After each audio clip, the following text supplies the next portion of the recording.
অনেক দিন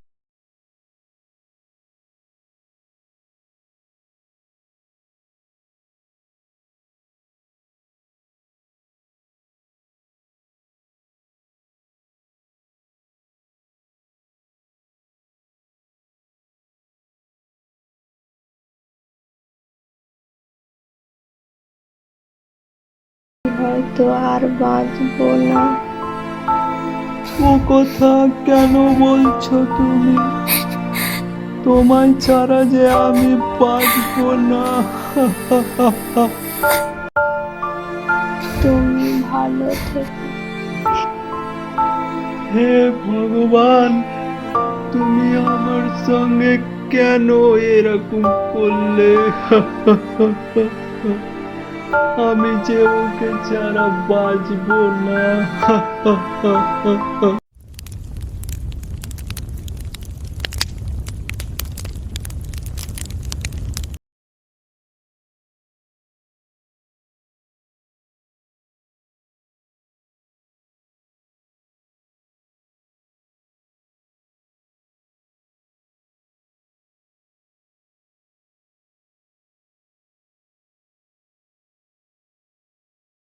রামু তার স্ত্রীকে দাহ করার পর এভাবে দিনের পর দিন রাত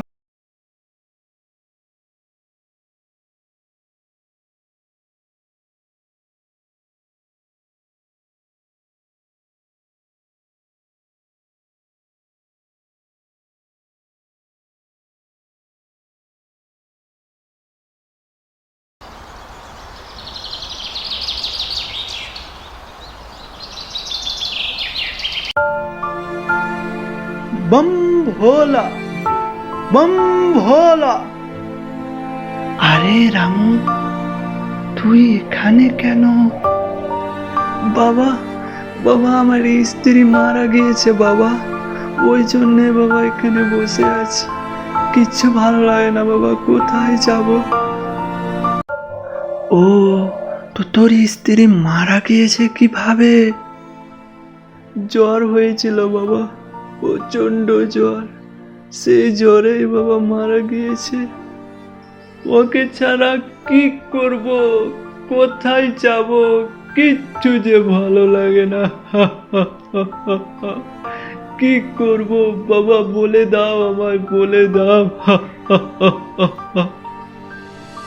আচ্ছা বাবা, ওকে কি ফিরিয়ে দেওয়া যায় না? ওকে ছাড়া যে বাঁচবো না, ওকে ফিরিয়ে দাও বাবা, ফিরিয়ে দাও। সেটা কি সম্ভব? যে মানুষ একবার মারা যায় সে কি আর দ্বিতীয়বার বেঁচে ফিরে আসে? বাবা, তুমি চাইলে তো সব কিছুই পারো, তবে এটা কেন নয় বাবা? ওকে ছাড়া বাঁচবো না যে বাবা, নইলে মরে যাব বাবা। ওকে ফিরিয়ে দাও বাবা, ফিরিয়ে দাও।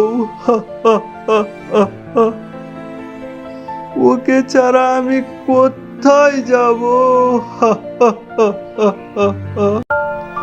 আচ্ছা ঠিক আছে, ওকে ফিরিয়ে দিতে পারি, তবে একটি শর্তে। কি শর্ত বাবা? আমি সব শর্তে রাজি আছি।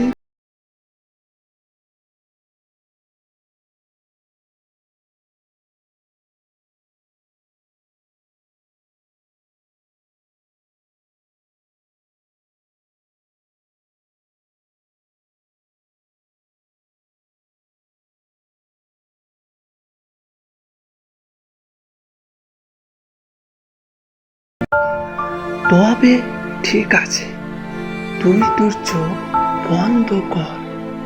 আচ্ছা বাবা, ঠিক আছে।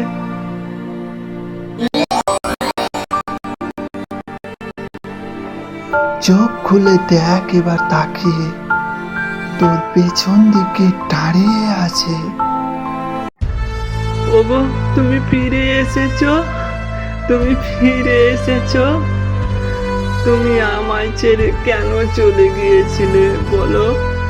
তোমায় ছাড়া আমার কি হবে বলো? একবার কি ভেবে দেখেছো? হে ভগবান, তোমার অশেষ দয়া ভগবান, তোমার অশেষ দয়া। তোমার কাছে আমি সারা জীবন ঋণী হয়ে থাকবো। ওগো, আমি 3 দিন ধরে ঘুমাইনি। আমি কি তোমার কোলে একটু মাথা দিয়ে ঘুমাবো?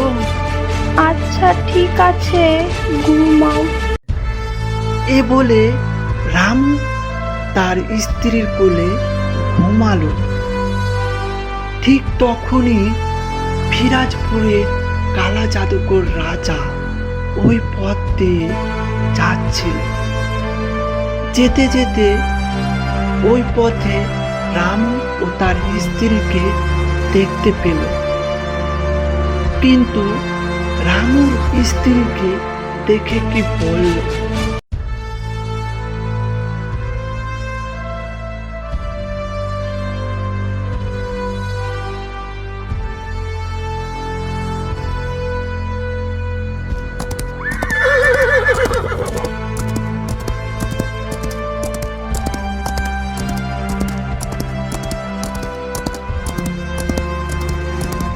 আরে, কারা যেন ওখানে বসে আছে,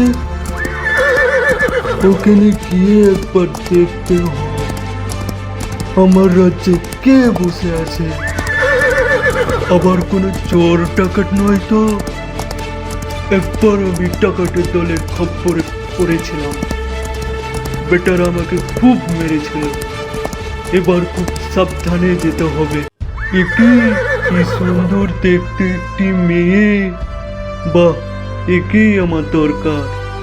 একে আমার প্রাসাদের দাসী করে রাখবো, আমার দেখাশোনা করবে, বেশ ভালোই হবে। হা হা হা হা হা হা। আমার জাদু দ্বারায় মেয়েটিকে বশ করে নি, তারপর আমার প্রাসাদে নিয়ে যায়।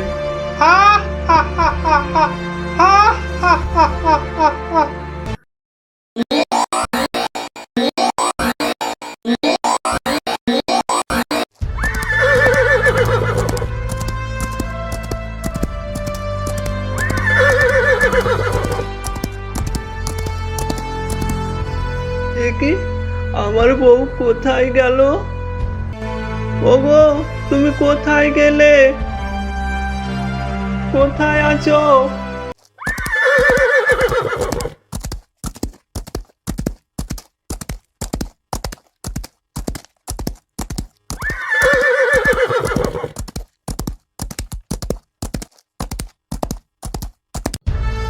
আরে, এ তো ঘোড়ার পায়ের ছাপ। তার মানে নিশ্চয় কোনো রাজা এসেছিল এখানে। এখন আমি কি করব ভগবান? তাহলে এক কাজ করি, আমি এই ঘোড়ার পায়ের ছাপ দেখতে দেখতে যাই, তাহলে আমি ঠিক খুঁজে পেয়ে যাব। এই তো, এই পথ দিয়েই নিশ্চয় গিয়েছে। এই পথে ঘোড়ার পায়ের ছাপ দেখা যাচ্ছে। আমি এই পথ ধরে গেলে নিশ্চয়ই পেয়ে যাব।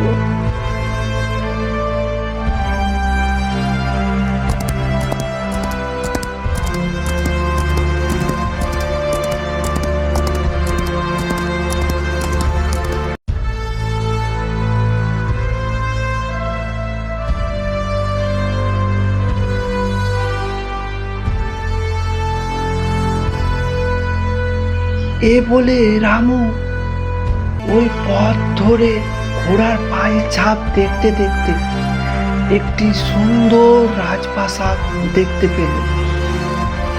ও ওই রাজপ্রাসাদে ঢুকে দেখে, এ কি, তুমি এখন এভাবে কেন? কি হয়েছে তোমার? এই যে, এদিকে এদিকে, কে তুই?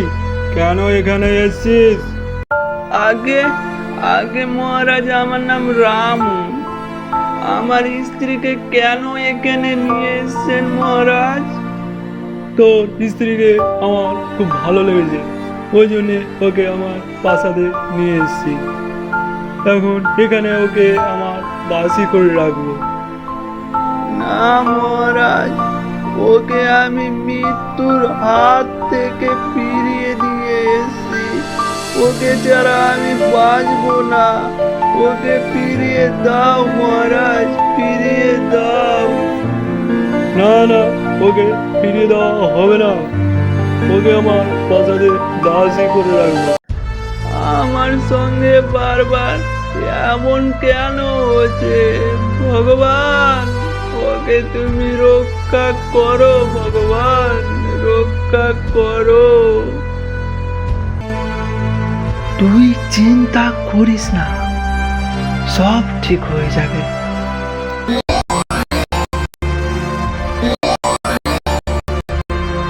বাবা, এবারের মতো ক্ষমা করে দাও, আর জীবনে এ কাজ করবো না।